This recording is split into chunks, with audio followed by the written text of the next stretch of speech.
and I'm with my friend to talk about my life. So she's here to ask some questions and I'm answering for her, and I hope it will help all of us to share my journey with you. So thank you for watching, and here I am. Hello, Maureen. Hi. Nice to see you today. I'm just wondering, what made you to come to Montreal? What was your reasoning for coming to Toronto? Okay, so actually 2010 to 14 I was in Montreal, and Montreal was a new beginning for me because I never before lived on my own. So I kind of lived, I separated from my ex-husband and started a new life, and I became a Canadian in Montreal. Then I went on my journey to South Sudan and Sri Lanka, and also I started a journey to make peace with my past. So it was a healing journey which I started, and I went to Sri Lanka and I continued that journey, and then I realized I need to come back to Toronto to move forward with it, because when I left Toronto I was almost scared because I was so afraid of my ex-husband, and I basically ran away from Toronto.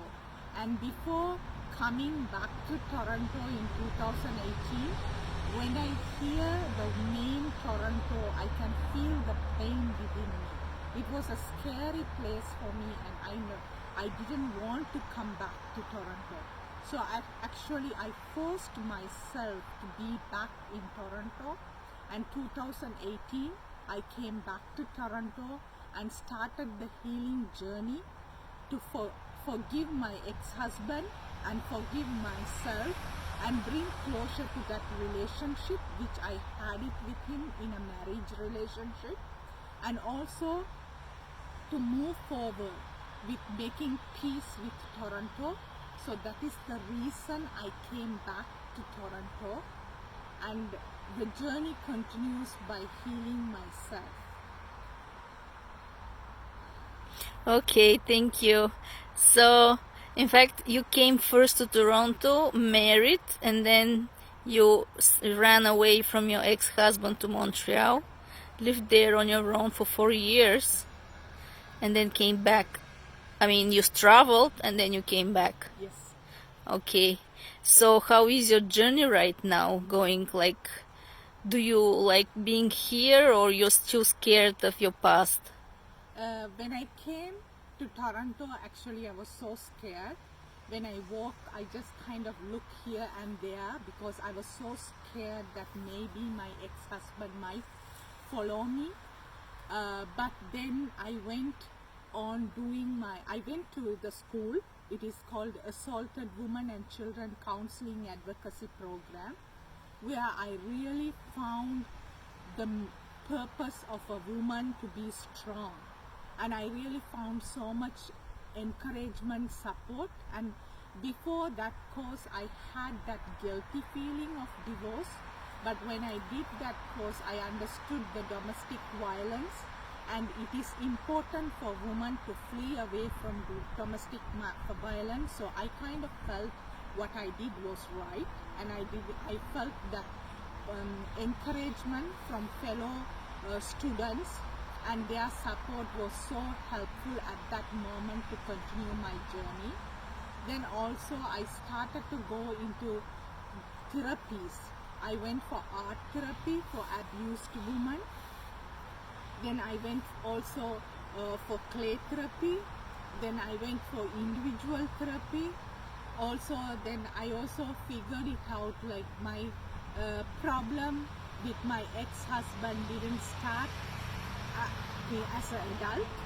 It also started as a very young age from my childhood sexual abuse. So I also went for the therapy for the childhood sexual abuse. So all these, I went for music therapy, I went for boxing, because boxing is the place where I kind of let go of my anger. So all these therapies really helped me to find that voice that I lost in Toronto, or even before coming to Toronto, because I never couldn't say stop.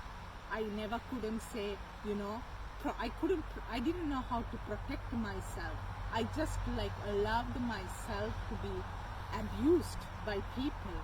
But then doing all this work helped me to protect myself, to have that assurance in me, like even if anything happens, I can speak for myself and I can stop and I can, you know, do something for myself. I can help myself. So that helps me to move on in life. So today I'm not afraid to be in Toronto, and also I'm really happy that I came here and I was able to heal all the parts of me, even the young kid who was hurting, and I was able to free her. So it's like bringing back all myself into a very beautiful self. So I'm really grateful that I'm here today. Okay, so you did so many things, and didn't you feel a little bit overwhelmed, like your time was not enough for everything, or you managed to do all of the activities? It was really like it needed so much energy. So I really spent a lot of time in the nature. Oh, And okay. that's how I kind of got my energy, because it's like a 1 hour therapy session will take at least 3-4 hours to, you know, bring back, because it's really exhausting. So I kind of, you know, balanced, but still I took so much of sleep. I slept a lot, and I kind of balanced it. So the therapy didn't make me to feel that, you know, overwhelming, or, you know, so I kind of balanced everything, but at the same time I didn't commit myself for any kind of job or anything, you know. I didn't take any responsibility, and also I isolated myself from other people, because that also kept me away from everybody to focus on me. So I didn't go out anywhere. So this corona period, COVID-19 doesn't affect me, because I have been living in that lifestyle of isolation because of the therapy and everything. So it really helps me just to continue the journey. So somehow I managed, because when I was doing the clay therapy, I did the YWCA warrior program and clay therapy on the same day. And actually when they found out that I was doing both at the same time, they were also surprised, because nobody has not done it like on the same day, 2 therapies at the same day, because it was too much. But I was kind of managed to balance it, and also I received so much love and support from people around me. People were so nice to me, they were so caring, so that also helped me to continue my journey. That support I received from everybody. So that's the reason. Okay. Okay, thank you so much for now, Maureen. We can always continue with our conversation. I hope you liked talking about your past, and you don't mind about this. Thank you very much, because I really enjoyed talking, and thanks a lot. Okay, Bye. bye.